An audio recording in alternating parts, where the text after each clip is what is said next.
2 সপ্তাহ আগে ভারত নিয়ন্ত্রিত কাশ্মীরের পহেলগামে হামলার ঘটনাকে কেন্দ্র করে পাকিস্তানের কমপক্ষে 9 স্থানে হামলা চালিয়েছে ভারত।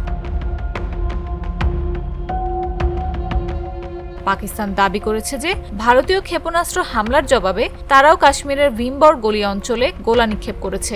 ওই অঞ্চলের স্থানীয় বাসিন্দারা বিবিসিকে জানিয়েছেন, ভীমবর গলির কাছে মেন্ধার এলাকার বেশ কয়েকটি জায়গা থেকে বিস্ফোরণের আওয়াজ পেয়েছেন তারা। ভারতের সেনাবাহিনী দাবি করেছে, পাকিস্তানি সেনাবাহিনী বিনা প্ররোচনায় নিয়ন্ত্রণ রেখার ওপার থেকে গুলি চালায়। ওই ঘটনায় 3 জন বেসামরিক নাগরিক নিহত হয়েছেন বলে দাবি করা হয়েছে।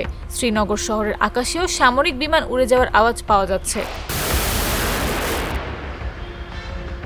এদিকে ভারত পাকিস্তানের চলমান এই সংঘাতের ঘটনায় উদ্বেগ প্রকাশ করেছেন জাতিসংঘের মহাসচিব অ্যান্টোনিও গুতেরেস। তিনি উভয় দেশের সর্বোচ্চ সামরিক সংযমের আহ্বান জানিয়েছেন।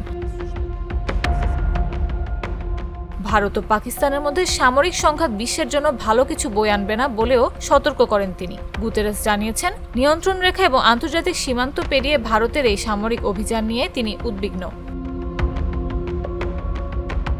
অপরদিকে ভারতের এই হামলাকে লজ্জাজনক বলে উল্লেখ করেছেন মার্কিন প্রেসিডেন্ট ডোনাল্ড ট্রাম্প। 2 দেশের মধ্যে চলমান সংকট প্রসঙ্গে সাংবাদিকদের এক প্রশ্নের জবাবে ট্রাম্প বলেন, এটা খুবই দুঃখজনক। এইমাত্র এই বিষয়ে জানলাম। আমার মনে হয় অতীতের কিছু ঘটনার ওপর ভিত্তি করে মানুষ জানতো যে কিছু একটা ঘটতে চলেছে। তারা অনেকদিন ধরেই লড়াই করে আসছে। আমি আশা করি এটা খুব দ্রুত শেষ হবে।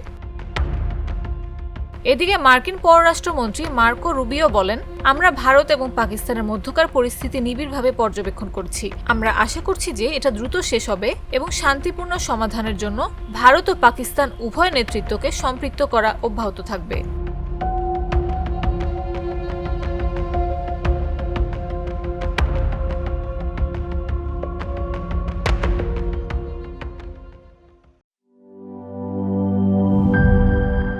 বান্ডেল থাকলে প্রতি সেনমানিতে টাকা বাঁচবে। বিকাশ সেনমানি বান্ডিল কিনে জিতুন প্রতি লেনদেনে।